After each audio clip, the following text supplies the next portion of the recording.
Hello दोस्तों, कैसे हैं आप सभी लोग। स्वागत है आज आपका फिर से रियल सेवेज माइक पे। आज के जो हमारे गेस्ट होने वाले हैं वो बहुत ही खास होने वाले हैं। आप सभी लोगों ने एक लाइन तो सुनी होगी, नहा धो के किसी के पीछे पड़ जाना। इन्होंने उसी लाइन को कुछ ज्यादा ही सीरियस ले लिया और किसी के पीछे इतनी भयंकर तरीके से पड़ गए कि उसको पब्लिकली आके अपना प्रस्ताव है वो रखना पड़ गया। और थैंक्स टू हिम, इनकी वजह से काफी पेरेंट्स ने आवाज उठाना सीखा। जिनके साथ में अत्याचार हुआ उन्होंने उसके खिलाफ आवाज उठाई और जो बाकी के पेरेंट्स थे वो जागरूक हो गए। तो आज के हमारे गेस्ट का स्वागत करते हैं हम अनिल चौधरी जी का। आपके ऊपर एक ये एलिगेशन भी है कि आप सिर्फ और सिर्फ व्यूज के लिए कर रहे हो, क्योंकि वो एक बहुत बड़े क्रिएटर है, उनके फॉलोअर्स हैं। बिल्कुल सही बात। क्योंकि आपकी मैं अपनी भी बताऊं, मैंने आपकी प्रोफाइल विजिट की। जिस वीडियो में आप उस शख्सियत का नाम ले रहे हो ना, वो वीडियो आपकी वायरल है। उसके अलावा भी आप कंटेंट बनाते हो, तो आप पे एक ये एलिगेशन भी है कि आप सिर्फ और सिर्फ व्यूज के लिए सब कुछ कर रहे हो। अगर सिर्फ व्यूज की बात करें तो इससे पहले भी मेरी बहुत सारी रील्स हैं जिनके ऊपर 3 से ज्यादा व्यूज आ रखे थे। आज से सबसे पहली रील बनाई थी मैंने इनसे सवाल पूछते हुए आज से 3 महीने पहले, जिनमें इनकी स्कूल से रिलेटेड। और आपको मैं बता दूं, शायद आपको पता नहीं होगा, आज से लगभग 6 महीने पहले जब इनकी स्कूल की बिल्डिंग वगैरह बन रही थी, तब उन्होंने एक वीडियो अपलोड करा था कि ये हमारी स्कूल की बिल्डिंग है। तो मैंने उसके अंदर नीचे कमेंट करा था, आज भी मेरा वो कमेंट विजिबल है, मैं आपको दिखाऊंगा उसके अंदर कि अब शायद कुचामन के अंदर इंफ्रास्ट्रक्चर के मामले में कुछ बेस्ट क्वालिटी एजुकेशन है वो आने वाली है। हम भी सपोर्टर थे। और उसके अंदर मैंने ये भी लिखा है कि अब तक तो आपके एकेडमी के अंदर जो बच्चे थे वो पहले से पढ़े हुए आते थे, अब आपके पास वो आएंगे जिनको आप ही तैयार करोगे जो करना है। तो हो सकता है अच्छी चीजें हो और बेस्ट ऑफ लक आपको अपने इंस्टीट्यूशन के लिए। लेकिन उसके बाद में हुआ ये, इनका फीस स्ट्रक्चर वगैरह आया जो देखकर मेरे को कहीं ना कहीं थोड़ा सा लगा कि इनके जितने भी सारे के सारे फॉलोवर्स वगैरह हैं वो कहीं ना कहीं हम लोगों के जिससे लोअर मिडिल क्लास वाले हैं, तो कम से कम वो कुछ फीस को अफोर्ड नहीं कर सकते हैं जो उन्होंने रखी है। सीधी सिंपल सी बात है। इसका मतलब मेरे दिमाग में जो फर्स्ट चीज यही आई कि जिन्होंने इनको आज यहाँ पर खड़ा करा है उनके लिए इन्होंने कुछ नहीं करा और ना उन्होंने सोचा उनके लिए। आपका मतलब आपका जो सबसे पहला जो आपने इनके ऊपर वीडियो बनाई थी वो फीस के ऊपर को लेकर थी, और जिसके अंदर मैंने जस्ट एक सवाल करा था कि विराट सर, शायद मेरे हिसाब से शिक्षा की जगह चुना तो आपने भी व्यापार किया, क्योंकि आपकी क्लास के अंदर जो यूकेजी एलकेजी के अंदर बच्चा पढ़ रहा है, आज वो 1 साल अगर आपके स्कूल में पढ़ेगा तो कम से कम वो 50,000 रुपए देगा। 50,000 रुपए एक लोअर मिडिल क्लास वाला कहाँ से लेके आएगा, कहाँ? उसके आगे मैंने क्वेश्चन मार्क डाला। अब वो कहाँ का जवाब मेरे को, जरूरी तो नहीं उनके पास जो जितने भी स्टूडेंट आ रहे हैं वो सारे लोअर मिडिल क्लास हैं, क्योंकि अगर आप खुद एक शिक्षक हैं, आपको भी पता है इससे भी हाई फीस वाली स्कूल्स हैं, बिल्कुल एग्जिस्ट करती है। बिल्कुल करती है। लेकिन उन स्कूलों ने अपनी टैगलाइन दे रखी है ना स्पेशली कि हम लोग सिर्फ एक पर्टिकुलर जो क्लास होती है उन्हीं के बच्चों को पढ़ाते हैं। लेकिन जैसे हमारे जो सर थे, इनका कहना यही था कि मैं यहाँ से उठ के आया, ग्राउंड से उठ के आया। तो जब ग्राउंड से हम लोग उठ के आते हैं ना, तो हमें अपने साथ वाले लोगों का सोचना पड़ता है जब हम लोग कुछ बन जाते हैं। सेकेंड जो पर्सन थे जिनसे मैं बहुत ही ज्यादा लाइफ के अंदर इंस्पायर्ड हूँ वो है एक जाने माने इंडिया के शिक्षक जिनका नाम आपने सुन रखा होगा, फैजल अली खान, जिनको हम लोग प्यार से खान सर थे। बिल्कुल, उनसे भी मैं काफी इंस्पायर था, इनसे भी काफी इंस्पायर था। 2 टीचर्स हैं, एक दूसरे के बिल्कुल सेम काम कर रहे हैं, एजुकेशन के अंदर भी कर रहे हैं, वो भी एजुकेशन के अंदर कर रहे हैं। तो फिर क्यों इन दोनों टीचर्स के अंदर इतना डिफरेंस आपको देखने को मिलता है? वो भी ग्राउंड लेवल से थे, ये भी ग्राउंड लेवल से हैं, तो फिर क्यों वो गरीबों का सोच सकते हैं लेकिन हमारे सर नहीं सोच सकते? बट जिनका आपने एग्जांपल दिया, मैं खुद उनका बहुत बड़ा फैन हूं, खान सर। और स्पेशली अभी वो ट्रेंडिंग में भी है, वो अपने हॉस्पिटल फैकल्टी वगैरह के लिए। तो खान सर जो है वो ऑनलाइन पढ़ाते हैं और उनकी इनकम भी सोशल मीडिया से जनरेट हो जाती है अच्छी खासी। इधर इन्होंने ऑफलाइन पूरा मॉड्यूलर पूरा तैयार किया, तो इन्होंने शायद उस हिसाब से फीस रखी हो। ऑफलाइन की अगर उनकी फीस की बात करें तो भी ज्यादा नहीं है। चंद पैसों के अंदर वो आपको सारा का सारा कंटेंट प्रोवाइड करते हैं। जैसे आज चाहे किसान हो गया, चाहे एक मजदूर हो गया, उसका बेटा भी इनसे पढ़कर आईएएस तक बनने की सोच लेता है कि हाँ मैं कर सकता हूँ, और करके भी दिखाते हैं वो, लेकिन चंद पैसों के अंदर। सेम यही सिस्टम यहाँ पर है, ऑफलाइन भी इनका है, ऑनलाइन भी इनका है, ऑफलाइन भी उनका है, ऑनलाइन भी उनका है, लेकिन फिर इतना ज्यादा डिफरेंस देखने को मिलता है। सवाल सिर्फ नियत का होता है और कुछ नहीं होता। बट जो जिन गुरु शिक्षक की अपने अभी यहाँ बात कर रहे हैं, उन्होंने साफ साफ इस बात को नकार दिया था कि मैं ये जो इंफ्रास्ट्रक्चर बना रहा हूँ, मैं जो स्कूल बना रहा हूँ, इससे मैं व्यापार की नीयत से नहीं बना रहा हूँ। व्यापार की नीयत से नहीं बना रहा हूँ। अच्छा, बिल्कुल सही बात है। अगर वो व्यापार की नीयत से नहीं बना रहे हैं तो फिर क्यों इसको मिनिमाइज भी कर सकते थे, जिसके अंदर हर एक बंदा है वो अफोर्ड कर सके कि ना हमारे सर को नुकसान हो और ना जो यहाँ पर पढ़ने वाले हैं, जो उनको फॉलो करने वाले हैं, उनकी जो फैन फॉलोइंग है, जो उनको देखने वाले बच्चे हैं, उनके घर वालों पर उतना ज्यादा प्रेशर पड़े। ऐसा भी हो सकता था कुछ भी इसका रास्ता। हाँ, वो तो हो सकता था। आपने कभी ये नहीं सोचा एज ए शिक्षक आपके जो सवाल करने का तरीका था वो थोड़ा और बेहतर हो सकता था? आप उनके स्टूडेंट भी रह चुके हो, आप पर्सनली उनको विजिट कर सकते थे, क्योंकि जो काम जो मैंने देखा है और आप पे ये एलिगेशन भी है कि आपने उनकी मानहानि को ठेस पहुंचाई, मानहानि की आपने इसकी। तो क्योंकि एक वीडियो, दो वीडियो, तीन वीडियो, बट रेगुलर 30 डेज। अब या तो आपके पास, मुझे समझ में नहीं आ रहा, टॉपिक्स आपने पहले से इकट्ठे कर रखे थे, आप ये ओपनिंग वाला जो सेरेमनी है उसका वेट कर रहे थे, या फिर अचानक से ये सारे इतने सारे पेरेंट्स जिंदा हो गए? अचानक से नहीं हुआ है। जैसे हम लोग नॉर्मली कोई चीज सोचते हैं कि आज से इतने साल पहले हुए थे, कि जैसे अगर हम लोग हिस्ट्री की बात करें, जैसे मैं पढ़ाता हूँ कि 200 सालों तक अपने ऊपर ब्रिटिशर्स ने राज करा था, एकदम से कैसे उनके सारे खिलाफ हो गए? तो एकदम से 1947 के अंदर सारे थोड़े खिलाफ हुए थे। एक पर्टिकुलरली पूरा लॉन्ग टाइम पीरियड चला था, जिसके अंदर कभी रानी लक्ष्मीबाई लड़ी थी, कभी भगत सिंह जी लड़े थे, कभी सुखदेव जी लड़े थे। शुरुआत कहीं ना कहीं से हुई है, लास्ट में फाइनली जाकर 1947 के अंदर हम लोगों को ब्रिटिशर से आजादी मिली थी। तो क्या हम लोग ये कह सकते हैं कि एकदम से 1940 तो फिर, और बिल्कुल आपकी सही बात है, ब्रिटिशर्स ने यही एलिगेशन लगाए थे कि अभी क्यों जागे ये, हाँ, कि अभी क्यों जागे? इस सवाल का जवाब नहीं होता है। पहले जो भी जितने भी पेरेंट्स जिनको मैंने कांटेक्ट किया था, जिन्होंने मेरे को रीच आउट किया था, वो जो एक 30 वाली वीडियो थी, उनके बाद में सारे के सारे पेरेंट्स हैं, जो बच्चे हैं, उन्होंने मेरे को रीच आउट करा और सारी की सारी बातें बताई। मैंने उनको फर्स्ट क्वेश्चन यही करा था कि आपने अब तक क्यों नहीं आवाज उठाई? कि हमको लगा कि कौन ही सुनने वाला है, क्यों नहीं सुनने वाला है। लीगल एक्शंस भी तो हैं। लीगल एक्शंस हैं, तो कईयों ने तो ले भी रखा है, कईयों की कंप्लेंट की कॉपी आज से बहुत सारी 2-2, 3-3 साल पुरानी पड़ी है, लेकिन क्या कर सकते हैं। तो आप जितने भी पेरेंट्स से आप मिलते हो, हाँ, पर्सनली जानते हो आप किसी को? क्या पता कोई फ्रॉड हो।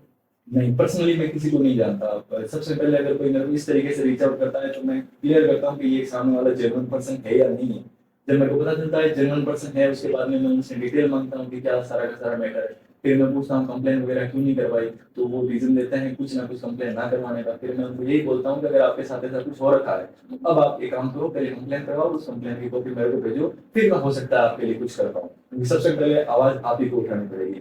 और आपने जैसे कहा कि मानहानि, बिल्कुल आप सही बात बोल सकते हो। जैसे लैंग्वेज की अगर मैं बात करूं, तो मैंने सबसे फर्स्ट वीडियो के अंदर उनको जो इंट्रोडक्शन दिया था, विराट सर बोला था। सेकंड के अंदर मैंने बोला था कि विराट जैसे अपने एक जिंदगी के कोई क्रिएटर थे, उन्होंने उस फीस वाली रील के ऊपर कमेंट किया था कि भाई चलो हमारा जो समाज है उसको जागने में थोड़ा सा टाइम मिलता है। तो सर की तरफ से रिस्पॉन्स आया था उस कमेंट के ऊपर कि हाँ हाँ एक काम करो, तुम दोनों जगाओ। आप और वो जो हाँ, झुनझुनू वाले थे। हाँ, हम दोनों को बोला कि एक काम करो, आप दोनों मिलकर उनको जगाओ, समाज बढ़ाओ। चलो ठीक है। नेक्स्ट मैंने रील अपलोड की, उनकी विराट सर हमें किसी को नहीं देना, किसी को नहीं जगाना है, आप कम से कम उनका सोच लो जिन्होंने आपको विराट से विराट सर बनाया। थर्ड वीडियो के अंदर मैंने उनको स्पेशली बोला था, जब मेरे को किसी एक जोधपुर के बच्चे ने कांटेक्ट करा था कि मेरे साथ इस फीस से रिगार्डिंग एक ऐसा कुछ स्कैम हो रखा है और मेरे पैसे वगैरह नहीं दिए हैं। तो जब मैंने उससे सारे के सारे प्रूफ वगैरह हैं, रिसिप्ट वगैरह हैं, एडमिशन फॉर्म वगैरह हैं, ऑनलाइन ट्रांजेक्शन वगैरह हैं, वो सारी की सारी मंगवाने के बाद में मैंने उससे रिलेटेड जब वीडियो बनाया, तो मेरा पहला सवाल यही था कि विराट सर अगर आप इसका जवाब देते हो तो मैं आपसे हाथ जोड़कर माफी मांगूंगा, और अगर मैं गलत होता इस चीज के अंदर तो सबसे ज्यादा खुशी मेरे को ही होती। बट अनफॉर्चुनेटली आपने इतने पेरेंट्स की आवाज उठाई, आज तक किसी को इंसाफ मिला? बिल्कुल मिला। जिस हिसाब से देखे, हाँ, ओपनली नहीं मिला है, लेकिन अगर बैक हैंड से हम लोग देखें तो एक आत्मसंतुष्टि होगी। हाँ, आपने जब सवाल पब्लिकली किया है, हाँ, तो उसका जवाब आपको पब्लिकली मिला, या फिर पेरेंट्स का जो रिस्पॉन्स था वो पब्लिकली आया कि थैंक्स टू अनिल चौधरी, उन्होंने हमारी आवाज बनने उन्हें और हमें इंसाफ दिलाया? जैसे इसका सबसे बेस्ट एग्जांपल मैं आपको बताऊं कि रिस्पॉन्स की बात करें हम लोग, तो कुछ दिन पहले एक दिल्ली की कोई लेडीज थी, मैंने उन्हीं के रिगार्डिंग वीडियो बनाया था। तो उसके बाद में उनके पास कॉल वगैरह गया कहीं से भी, जो एक्सटर्नल सोर्सेज वगैरह उनके पास कॉल गया कि ऐसा नहीं कर सकते, उससे आप दूर रहो। तो उन्होंने जब अपनी कंप्लेन दर्ज करवाई थी यहाँ पर लोकल थाने के अंदर, तो उन्होंने पर्टिकुलरली मेरी एप्लीकेशन अपनी एप्लीकेशन के अंदर ऐड करी थी कि मैंने इसको वीडियो बनाने के लिए बोला है, मैं इसको जिम्मेदारी लेती हूँ कि मैंने इनको कहा था कि आप मेरी आवाज उठाओ, और अगर मेरी वजह से इनको कुछ समस्या हो रही है तो उसकी जिम्मेदार कहीं ना कहीं मैं हूँ। तो मेरे लिए तो वही अचीवमेंट थी कि पेरेंट्स जिनके लिए मैंने आवाज उठाई थी वो मेरे साथ खड़े हैं। तो ये एक हो गया। हाँ, तो ऐसे कितने पेरेंट्स आपके कांटेक्ट में हैं जिनके साथ में आप ये मानते हो कि जिनके साथ फ्रॉड हुआ है? अगर फ्रॉड की हम लोग बात करें तो ऐसा डायरेक्टली बोलना तो सही भी नहीं होगा, लेकिन कम से कम ऐसी है कि निष्पक्ष जांच इस चीज की, तब एक बेटर कंक्लूजन इससे निकल सकता है। जांच तो तब होना जब एक ये बड़ा मुद्दा हो, मुद्दा अगर अपन देखें तो आपने शायद अब तक 25 वीडियो बना दी हाँ। कि इन्होंने पेरेंट्स के साथ में धोखाधड़ी की है। एफआईआर शायद मेरे हिसाब से मुझे 3 मिली अब तक। बाकी के 22 कहाँ गए? बाकी सारे जैसे मैंने 5 से 6 जनों की है, वो मैंने वीडियो बनाया था कि ये बच्चे हैं इनके साथ ये हो रखा है, उन 5 से 6 जनों की मैं कंप्लेंट्स आपको दिखा। तो 5 6 के हाँ, बाकी मैसेजेस आ रखे हैं, मैंने सबका रिस्पॉन्स करा भी नहीं है और ना मैं कर सकता हूँ क्योंकि इतना टाइम भी नहीं रहता है इस वजह से। आप भी टीचर हो तो हाँ। आपको बच्चों को भी पढ़ाना होता है। तो आप स्कूल में बच्चों को क्या सिखाते हैं? कि अगर समझ लो उनको आपसे डाउट हो तो वो आपसे सोशल मीडिया पे कनेक्ट हो या फिर ऑफलाइन हो सकते हैं? दोनों तरीके हैं उनके पास। नहीं, वो भी फिर कल को कैमरा उठा ले, हाँ तो मैं इस स्कूल का स्टूडेंट हूँ, अनिल सर मुझे पढ़ाते हैं, उन्होंने मेरे इस सवाल का जवाब नहीं दिया था, हाँ। उन्होंने हमारे पेरेंट्स के साथ में धोखाधड़ी करी है। तो अगले वीडियो में मैं ये कहूंगा बेटा अगर ऐसी कोई बात है तो मैं सबसे पहले आपसे माफी चाहूंगा कि मेरी वजह से आपको कुछ ऐसा फेस करना पड़ा, और आप आइए हम लोग बैठ के इस चीज के ऊपर आराम से सॉल्यूशन करेंगे, इस चीज का कहीं ना कहीं हम लोग सॉल्यूशन निकालेंगे बैठ। अच्छा, आपने अपने ऊपर बात आती है, अपने आपने बोला कि मैं उनसे मुलाकात करूंगा, मैं उनसे माफी मांगूंगा, है ना? तो एक तरफ आपके गुरु थे, हाँ। उस टाइम आपने इतना पोलाइट बिहेवियर क्यों नहीं दिखाया? दिखाया था ना मैंने, पोलाइट बिहेवियर दिखाया था फर्स्ट वीडियो के बाद में। नहीं, वीडियो सोशल मीडिया के अलावा आपने कहीं उनसे रीच आउट करने की कोशिश की, उनसे मिलने की कोशिश की कि सर आप मेरे गुरु हो और मेरे को लोग बोल रहे हैं कि आपके लिए वीडियो बनाओ, तो आप एक बार का सोल्यूशन कर दो तो मुझे वीडियो भी नहीं बनानी पड़ेगी, या फिर कहीं ना कहीं आपके मन में यह था कि चलो आ रहे हैं? नहीं नहीं, बिल्कुल भी ऐसा नहीं है। मैंने रीच आउट करने की भी कोशिश करी थी, मैं किसी कारणवश नहीं कर पाया। उसके अलावा जैसे उनके जो वेल विशर्स वगैरह हैं उनके मैं कमेंट्स देखता हूँ अपनी पोस्ट के नीचे, जो उनको अच्छे से जानते हैं, जो उनके लगभग साथ ही रहते हैं, उनका कमेंट ये देखने को मिलता है कि अगर कहीं पर दिखा तो तेरे लिए अच्छा नहीं होगा, फिर दिखना है यार। थ्रेट्स भी मिले हुए आपको? नहीं बिल्कुल, कंप्लेन दे रखी है मैंने अपने लोकल थाने के अंदर। सोशल मीडिया पे मिला है या ऑफिशियली भी मिला कभी? अभी तक सोशल मीडिया पर ही चल रहा है। सोशल मीडिया पे चल रहा है। बिल्कुल बिल्कुल। तो एक मैंने एक वीडियो देखी थी जिनमें वो कह रहे थे कि जो भी तुम मेरे पे वीडियो बना रहे हो तुमको मैं हाई कोर्ट तक घसीट दूंगा। हाँ। उसका तो उसका ऐसा है कि कोर्ट की भी अपनी प्रोसेस होती है। शुरुआत करते हैं हम लोग सेशन कोर्ट से, फिर जाते हैं हम लोग हाई कोर्ट में, फिर जाते हैं हम लोग सुप्रीम कोर्ट में। सीधा आप directly high court supreme court के अंदर नहीं जा सकते हैं, और लीगली इस चीज को जहां तक लेके जाना होगा हम लोग जाए। तो लीगली आप पे कुछ एक्शन हुआ, कुछ एफआईआर हुई अभी तक? नहीं, अभी तक तो ऐसा कुछ देखने को नहीं मिला है। जनरली नॉर्मली कन्वर्सेशन के लिए लोकल पुलिस थाने से वगैरह से कॉल आते रहते हैं, जब भी जरूरत पड़ती है मैं वहां पर पहुंच जाता हूँ, जो भी जिस तरीके की बातचीत होती है मैं करने के लिए तैयार रहता हूँ। मैं अपनी तरफ से पूरा कोऑपरेट कर रहा हूँ। पुलिस वाला ने आपको फोन वगैरह किया? बिल्कुल बिल्कुल। किसी सिलसिले में, इसी सिलसिले में? इसी यही सेल्स। क्या बोलते हैं वो आपको? वो यही बोलते हैं कि आपने वीडियोस बनाए, मैंने जी सर बनाए। कैसे बनाए? कैसे सर, इन पेरेंट्स से मेरे को रीच आउट करा था, वो बोल रहे हैं मेरी माना नहीं हुई है। कोई बात नहीं सर, आप लीगल एक्शन लो इसके ऊपर, जो भी इसके अंदर कार्यवाही होगी उसके अंदर मैं पूरा कोऑपरेट करूंगा, ये बोलता हूँ। अच्छा, तो यानी आप लीगल एक्शन के लिए आप प्रॉपर रेडी हो? बिल्कुल। आपके पास कंप्लीट एविडेंस है? बिल्कुल। तो उन्हीं टीचर की मैंने एक वीडियो देखी थी जिनमें वो कह रहे हैं कि ये एक अकेले इंसान का काम नहीं है, हाँ। इसके पीछे मेरे 10-15 ऐसे लोग हैं जो मुझसे खुश नहीं है, उन्होंने मिलके आपको आगे कर रखा है। उन्होंने मिलकर मेरे को आगे कर रखा है आगे कर। या फिर वो आपका सपोर्ट सिस्टम बने हुए हैं? अच्छा, इस बात में कितनी सच्चाई है? अगर कहीं ना कहीं मैं बात करूँ तो जैसे वो मेरे टीचर हैं, वैसे ही मैं कुछ मंथ के अंदर 2 साल तक पढ़ा हुआ हूँ। जैसे बहुत सारे मेरे टीचर्स, अब कुछ हो ना हो उस चीज के ऊपर मैं जाना भी नहीं चाहता हूँ, लेकिन ऐसा कुछ नहीं है कि मेरे को कोई स्पॉन्सर कर रहा है। कौन स्पॉन्सर है? हाँ, मैं मान सकता हूँ मेरे को स्पॉन्सर कर रहा है। जैसे वो दिल्ली वाली जो लेडीज थी, उन्होंने बोला था कि बेटा अगर, हाँ पर्टिकुलरली यही वर्ड यूज किया था कि बेटा अगर इस चीज का सॉल्यूशन हुआ और मेरे को मेरे 2,20,000 रुपए वो जो भी जितने भी थे तो वो मिलेंगे ना, तो मैं आपको आपका जितना भी ये वक्त खराब हुआ है उसका चार्ज जरूर दूंगी। तो उन्होंने मेरे को स्पॉन्सर करा है। वैसे ही जितने भी पेरेंट्स हैं जिनको मैंने फीस के रिगार्डिंग ये वीडियो बनाए थे, उन्होंने भी यही कहा था कि हम लोग भी आपको जितना भी आपका टाइम खराब हुआ है उसका चार्ज जरूर देंगे। ये आप समझ सकते हो ना, गारंटी बेस्ड सिस्टम। अगर आपका सिलेक्शन हुआ तो फिर हम आपको इतने पैसे देंगे, बेहतर होगा तब। उन्हीं का भी तो गारंटेड बेच था। हाँ बिल्कुल था। तो अगर वो अगर गारंटी दे रहे हैं तो उस हिसाब से वो फिर फीस चार्ज कर रहे हैं अपनी। कोई बात नहीं, अच्छी बात है। जैसे मैंने जो फीस की रिसिप्ट दिखाई थी उसके अंदर लिखा हुआ है 20,000 और नीचे 70,000। 20,000 के अंदर लिखा हुआ है नॉन रिफंडेबल। मैं बिल्कुल नहीं बोलता वो 20,000 पैसे उस बच्चे को वापस मिलने चाहिए, क्योंकि स्पेशली उसके अंदर लिखा हुआ है नॉन रिफंडेबल, आपको फीस वापस नहीं मिलेगी। नीचे 70,000 लिखा हुआ है। उस 70,000 के अंदर प्रोसेस ये होती है कि जितने भी दिन वो बच्चा रहा, एक फिक्स पर डे के हिसाब से जो भी चार्ज डिडक्ट करके उसको वापस दे दिया जाए। लेकिन वो क्यों नहीं दिया जा रहा है वो मेरे को समझ में नहीं आ रहा, जिसका रीजन ये दिया जा रहा है कि आप बीच में नहीं जा सकते। सपोज बाई चांस जितने भी मेरे पास ये 5-6 केसेज आए थे, सीरियस केसेस थे। एक बच्चे को हुआ था इन्फेक्शन, एक बच्चे को पेट की कोई दिक्कत हुई थी, एक बच्चे की माँ है वो पैरालाइज हुई थी। तो क्या आप ऐसी सिचुएशन के अंदर एकेडमी में रहकर पढ़ाई कर सकते हो? मजबूरी थी उनकी वो छोड़ना। हम लोग मजबूरी का कैसे फायदा उठा सकते हैं इनसे? तो अनिल सर, कभी ऐसा भी तो हो सकता है क्योंकि वो जिस लेवल पे वो काम कर रहे हैं, हाँ। कि उन्हें पता ही नहीं हमारे किसी स्टूडेंट है जो आया था वापस चला गया, उसकी फीस बकाया है, क्योंकि पेरेंट्स ने भी वापस हाँ। रीच आउट नहीं किया। तो उसमें हम उनको डायरेक्ट तो एलिगेशन दे नहीं सकते उनको कि आपकी बिल्कुल गलती है। बिल्कुल बिल्कुल सही बात है।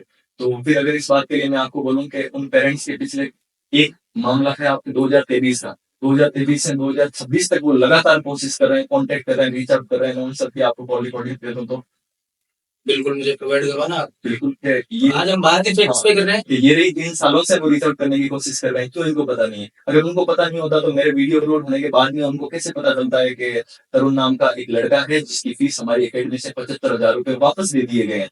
तो जब आप फीस लेते हो तब उसको रिसिप्ट देते हो, तो क्या देते टाइम कुछ नहीं देते? वॉशरूम के अलावा हर जगह आप कैमरा लेके जाते हो, तो क्या आप जब किसी बच्चे को फीस वापस रिटर्न कर रहे हो तो क्या उस टाइम आप नहीं देते, वीडियो नहीं बनाओगे? मेरी बात किस चीज पर चल रही है? ये सारा का सारा मुद्दा शुरू हुआ है कि व्यूज के लिए हो रहा है। हाँ, व्यूज के लिए हो रहा है, बिल्कुल सही बात है, ये व्यूज के लिए हो रहा है। आप मानते हो? बिल्कुल मैं खुद मानता हूँ ये व्यूज के लिए हो रहा है, लेकिन कैसे हो रहा है? जस्ट थोड़ा सा फर्क है। मैं अगर ये व्यूज के लिए कर रहा हूँ तो मेरी वजह से किसी को बेनिफिट हो रहा है। एक आईडी है सर की, 1.8 मिलियन फॉलोवर है। एक सिंगल रील बता दो ना मेरे को, एक सिंगल रील जो कि एजुकेशन से रिलेटेड, सारा का सारा उसके ऊपर जो कंटेंट भरा पड़ा है वो सारा का सारा जस्ट एक ही मोटिव से बनाया गया है, व्यूज। यानी कि वो अपनी पूरी दिनचर्या बताते हैं उस चैनल पे। एग्जैक्टली यही बात है। रात को 3 बजे गर्ल्स हॉस्टल के अंदर ये क्या हुआ? क्या हुआ मीन्स क्या हुआ? क्यूरियोसिटी, आपको ये करना पड़ेगा उसके ऊपर, व्यूज के लिए हो रहा है। मेरे को एक बात बताओ, आपने दुनिया के अंदर ऐसी कितनी एकेडमी देखी होंगी जहां पर जो गर्ल्स वगैरह रहती है अपने हॉस्टल के अंदर, उनके साथ ऑब्वियसली बात है गर्ल्स वॉशरूम रहती है, एक उनके लिए गर्ल्स ट्रेनर होती है, फिजिकल ट्रेनर वगैरह। कितनी ऐसी देखो, लगभग ना के बराबर होती है। एक आध कोई आप जो बड़ी तौर पर अभी देखते हैं हम लोग, जो इंडिया के अंदर काफी फेमस हो गई, उनके अंदर देखें तो वो मेन, क्योंकि वो फेस पड़ा हुआ है उनका, इसीलिए वो किसी फिजिकल ट्रेनर को हायर नहीं करते हैं। लेकिन क्या फौज के अंदर आप, जैसे मैं गया हुआ हूँ डिफेंस के अंदर भी, मैंने तैयारी कर रखी है, प्रिपरेशन कर रखी है, मैं जब वहां पर गया था तो हमारे लिए फिजिकल ट्रेनर मेल थे, गर्ल्स के लिए फिजिकल ट्रेनर फीमेल। तो ये किस लिए हो रहा है? Just because of views. Matter तो व्यूज का ही है। नहीं, ये हो सकता है वो वीडियो में वो खुद, मतलब यानी वीडियो बनाते टाइम वो एज ए ट्रेनर खुद है, हाँ, और वहाँ डिफेंस एकेडमी में अलग से कोई फीमेल। चलो ठीक है, मैं अपना मानता हूँ कि अनिल चौधरी ने व्यूज के लिए ये करा है। तो बहुत सारे जो आर्मी के अंदर खुद अभी भी जॉब कर रहे हैं, उन्होंने इस चीज के पर्टिकुलरली इस चीज के ऊपर वीडियो बनाया था, तो उनको कौन से व्यूज चाहिए थे? उनके अच्छे खासे व्यूज थे, अच्छी खासी रीच थी, उनके बराबर रीच थी, सर के बराबर। उनको कौन से व्यूज चाहिए थे? नहीं, उनको व्यूज तो नहीं चाहिए थे, बट आपने और काफी सारे क्रिएटर्स हैं, उन्होंने इस पॉइंट को, इस टॉपिक को इतना ट्रेंडिंग बना दिया कि एक आउट ऑफ राजस्थान का एक क्रिएटर है जिसका मैं काफी समय से उनकी वीडियोस वगैरह देखता हूँ, हाँ। लक्ष्य चौधरी, उनको तक इस पे वीडियो बनानी पड़ी, इतना ट्रेंडिंग टॉपिक हो गया था ये। सही बात है। अब उन्होंने आज से 3 साल पहले भी बना रखे हैं उनके ऊपर, लेकिन उनमें भी वो यही बता रहे हैं कि ये कौन सी ट्रेनिंग है, ये किस टाइप की ट्रेनिंग है। और एग्जैक्टली मैंने सबसे पहले जब जो अपने फौजी भाई जो क्रिएटर वगैरह हैं उनसे जब मेरी बात हुई थी, मैंने उनको सबसे पहले यही सवाल पूछा था कि क्या सच में ऐसी टाइप की ट्रेनिंग होती है? तो उन्होंने यही बोला कि अभी तक हमारे फेस के अंदर हम लोग जस्ट रिटायरमेंट से एक कदम दूर है, अभी तक तो नहीं हुई हमारी, अब पता नहीं आगे कब हो गया। और सीधा एक पर्टिकुलर सीधी सिंपल सी बात है, सपने भेजे जाते हैं, हम आपको कमांडो बनाएंगे। मेरे को वैकेंसी बता दो जिसके अंदर डायरेक्ट सीधा बंदा कमांडो बनता है, एक सिंगल वैकेंसी मैंने तो आज तक नहीं सुनी जिसमें डायरेक्ट कमांडो बनाया जाता। और डायरेक्ट कमांडो बनाने के नाम पर एडमिशन दिया जाता, सपने बेचे जा रहे हैं। सपने तो देखो बेचे जाते हैं, हर जगह बेचे जाते हैं, बट ये कमांडो वाला शायद मैंने इनकी कहीं टैगलाइन देखी नहीं। ये आर्मी के रिगार्डिंग जरूर इनकी टैगलाइन है, 2-3 और गारंटेड बेच के, जो आप कमांडो वाला बता रहे हो ये मैंने कहीं टैगलाइन देखी नहीं। ये नहीं देखी आपने? आपके पास हो तो मुझे जरूर बताना, इसी लाइन के नीचे एड ऑन करेंगे उसको। एग्जैक्टली बिल्कुल दिखाऊंगा मैं आपको कि आपके बच्चे को अगर आप पढ़ाना चाहते हैं उसके अंदर कमांडो, तो आइए हमारी अकेडमी विजिट करिए। उसमें नीचे कुछ टर्म्स एंड कंडीशंस। अच्छा, टर्म्स एंड कंडीशन की तो बात है, टर्म्स एंड कंडीशन होती तो कोई समस्या ही नहीं होती। सीधा यही लिख रखा है ना कि सीधा यही बता रहे हैं हम लोग कि हम आपके बच्चे को कमांडो बनाएंगे। कैसे बनाओगे जब सीधे डायरेक्ट कोई वैकेंसी नहीं निकलती है तो आप कमांडो कैसे बनाओगे? चलो इन बातों के विपरीत अपन अपने वापस पॉइंट पे आते हैं कि आपने जो वीडियो बनाना स्टार्ट किया था तो पेरेंट्स ने आपसे रीच आउट किया था। बिल्कुल। अब तक आपके पास ऐसे कितने पेरेंट्स आ गए और उनका टोटल जो मामला है, आप एक बता रहे हो 2,20,000 रुपए का, हाँ। और भी ऐसे कुछ बहुत सारे होंगे, तो अब तक के कितने रुपए तक का ये सामने है और कितने पेरेंट्स सामने हैं? अगर मैं अपने सारे मैसेजेस वगैरह सबको इंक्लूड कर लूं बिना फैक्ट चेक और बिना प्रूफ के, तब तो ये मामला चला जाए शायद आपके 30-40 लाख से ऊपर। अगर मैं विद फैक्ट्स और विद प्रूफ्स के मैं ये मानकर चल रहा हूँ कि अनिल तू बता तेरे को इनमें से कौन कौन सही लगता है और किसके किसके सबूत हैं वो एग्जैक्टली हैं कि उनके साथ कहीं ना कहीं ये हो सकता है स्कैम जैसा लग रहा है, तो लगभग 6,20,000 का जो अमाउंट है 4 जनों ने जो सारे के सारे प्रूफ्स एविडेंस मेरे को भेजे थे, उन 4 को तो मैं मान सकता हूँ कि हाँ ये चारों हैं मुझे। आपके साथ जो 6 लाख रुपए का मामला हाँ, है, बाकी तो मैं इंक्लूड भी नहीं कर रहा। अब बाकी को मैं तब इंक्लूड कर रहा हूँ जब उनको मैं रीच आउट करूंगा। अब मैं उनको रीच आउट कब करूंगा जब मेरे को इन मेरे सवालों के जवाब मिलेंगे। जब इनके नहीं मिल रहे तो मैं उनको उठा के क्या ही करूंगा। तो आपने इसका कोई दूसरा तरीका अपनाया सब सवाल के जवाब लेने का, कि भाई चलो सोशल मीडिया पे वो नहीं दे रहे क्योंकि उस टाइम आपको भी पता कि वो कुछ इवेंट पे व्यस्त थे, आपने कभी पर्सनली हो गए ना इवेंट से, मैं तो आज वेट कर रहा हूँ लगभग हम लोग स्टेट को शूट कर रहे हैं इवेंट होने के बाद में लगभग 12 से 13 दिन है वो खत्म हो गए। मैं वेट कर रहा हूँ इवेंट खत्म होने के बाद में कब सर फ्री हूँ, कब इस मैटर के ऊपर ध्यान दें और कब सवालों के जवाब दें। लेकिन बात वही है कि जितने भी मेरे खिलाफ वीडियो बना रहे हैं उन सबको हाथ जोड़ के माफी मांगनी पड़ेगी, क्योंकि हम अभी भी मांग रहे हैं। जस्ट हमारे कुछ क्वेश्चन से उनके जवाब दीजिए ना। आप इतने दिनों से ये जो वीडियोस बना रहे हो, इनके पीछे कुछ तो विजन होगा या फिर कोई तो कुछ सपोर्ट होगा आपके पीछे? बिल्कुल ना, मैंने कब मना किया कि सपोर्ट नहीं है, सबका सपोर्ट है जिनकी मैंने आवाज उठाई थी। कल भी तैयार है, अगर मैं उनको बुलाना चाहूँ मेरे को कभी भी उनकी जरूरत पड़े तो आने के लिए वो तैयार है। क्योंकि मैंने उनको कहा था कि मुझे आपकी जरूरत कहीं ना कहीं पड़ेगी जब हम लोग इस मामले को लीगल रास्ते के थ्रू लेके जाएंगे, तब मुझसे भी तो कुछ चाहिए जाएगा कि तुम किस बेसिस पर कह सकते हो, तुम क्या कोई जज हो गया? तो कहा भी था हमारे सर में ये जज थोड़ा ही हमारे खिलाफ फैसला देने वाले, तो हम लोगों ने फैसला नहीं दिया था, जस्ट क्वेश्चन करे थे। क्वेश्चन से सेम वही क्वेश्चन हैं वो करेक्ट कर लेंगे उनके, बस मेन मोटिव यही है कि उन क्वेश्चन का जवाब मिल जाए। और आपको क्या लगता है इतना सारा ये बखेड़ा खड़ा हुआ, इतनी सारी कॉन्ट्रोवर्सी हुई है, जो आप बोल रहे हो कि मैंने इमेज खराब करी है, मानहानि हुई है, एक नॉर्मल इंसान होता तो क्या करता? उन सब पेरेंट्स को बुलाता, उनसे क्लियरफाई करवा देता कि अनिल चौधरी झूठ बोल रहा। सिंपल सी बात थी, इतना सा सॉल्यूशन था, ये भी तो हो सकता था ना, क्यों नहीं? तो क्या पता वो जैसा या फिर या फिर आप सॉरी मैं आपको टोकना चाहूंगा, या फिर ऐसा हुआ है कि खुद पेरेंट्स को मैंने मैसेज दिया है कि आप इसके खिलाफ बोलो। कितनी कम आपके हिसाब से कितनी अफेयर्स हैं उन पे? 8% में जस्ट एक तो 11 मार्च की डेट की बात कर रहा हूँ मैं एग्जैक्टली, लगभग 10 से 11 बजे की टाइम है वो, और उसके साथ में एक अभी जो 21 अप्रैल को रात के अंदर जो लड़का और उसके पेरेंट्स के साथ में मारपीट करी थी, उन्होंने भी कंप्लेन करवाई इस 21 अप्रैल को? इसको, ये जो अभी गई 21 अप्रैल को। तो ये एफआईआर होती है हाँ, अभी आज एफआईआर तक? की भी एक प्रोसेस, सॉरी एफआईआर की भी एक प्रोसेस होती है। पहले हम लोग नॉर्मल कंप्लेन देते हैं, फिर पुलिस वाले अपने हिसाब से जांच पड़ताल करते हैं उसको, फिर वो एफआईआर के अंदर अंदर कन्वर्ट होती है, उसमें थोड़ा सा टाइम प्रोसेस भी लगता है। तो मेरी जो सेकंड बात है वो कंप्लेन रजिस्टर हो गई है, लेकिन एफआईआर में उसको कन्वर्ट होना बाकी है। तो जो फर्स्ट वन थी जो 11 मार्च को हुई थी, हाँ, उस पर रजिस्टर अभी तक कोई लीगल एक्शन क्यों नहीं हुआ? ये तो प्रशासन वाले ही बता सकते हैं कि उसके ऊपर कोई लीगल एक्शन क्यों नहीं हुआ। बाकी जिन्होंने कंप्लेन करवाई थी मैंने उनसे बात भी करी थी, क्योंकि एफआईआर के अंदर उनके नंबर थे। मैंने उनसे बड़ी पोलाइटली पूछा था कि क्या ये चीजें सच है या नहीं है, क्या कहना चाहते हो आप इस बारे में। तो उन्होंने बोला था हाँ बिल्कुल आप इस चीज को लेकर के वीडियोस वगैरह बना सकते हो, कोई दिक्कत नहीं है। लेकिन ये चीज के पेरेंट्स के साथ मारपीट हुई थी, एफआईआर है, ये आपने कहाँ से सुनी? आपके मुंह से? मेरे मुंह से? मेरे को कैसे? ये चीज बाहर क्यों नहीं है? वो आपको पता है, जब तभी तो हमने आपको यहाँ बैठा है। आप ये हमारे फैक्ट्स क्लियर करो। बिल्कुल, तो जब आप ये मान लो इतने बड़े सेलिब्रिटी मान सकते हो आप कुचामन के अंदर, बिल्कुल 1.8 मिलियन प्लस फॉलोवर्स वो कैरी करते हैं यूट्यूब के ऊपर, 10 मिलियन से ज्यादा उनके सब्सक्राइबर्स हैं, 1.7 करोड़ हाँ। सब्सक्राइबर्स। एक एफआईआर की कॉपी, मतलब जो लीगल डॉक्यूमेंट होता है वो दबाना उनके लिए पॉसिबल है। आप कैसे बात कर सकते हो वो पेरेंट्स की आवाज आने देंगे? आप तो बड़ा ही सेंसिटिव मुद्दा छेड़ रहे हो जिसमें शासन प्रशासन शामिल हो रहे हैं। जी कोई बात नहीं, कोई बात नहीं, मैं तो खुद चाहता हूँ, मेरे को अपने जुडिशरी पर, अपने पुलिस प्रशासन पर पूरा भरोसा है, आज नहीं तो कल वो इस चीज को जरूर लेके आएंगे। बताइए आप। लेकिन जैसे कि आपने बताया 11 मार्च को पहली कंप्लेंट हुई थी, बिल्कुल अभी तक उस पे ना हमने विराट सर की कोई फोटो देखी जिसमें वो पुलिस स्टेशन गया, हाँ। ना विराट सर के मुंह से अभी तक हमने कुछ सुना हाँ। कि उनपे ऐसी कुछ एफआईआर हुई है हाँ। और वो पुलिस स्टेशन विजिट किया उन्होंने। तो सुनना आपको क्यों है? एफआईआर ऑनलाइन डाउनलोड होती है ना, मैं बोला ना, डिटेल्स दे रहा हूँ मैं आपको। थाना एफआईआर की तो आपकी वीडियो में हमने वो देखी। एग्जैक्टली, मैंने उसमें पूरी नहीं दिखाई है। जो विक्टिम है उसके मैंने नाम ब्लर करे, उनके नंबर ब्लर करे, जस्ट एक विराट सर का नाम दिखाया क्योंकि उसी के उन्हीं के ऊपर है वो आपकी कंप्लेन हो रखी थी।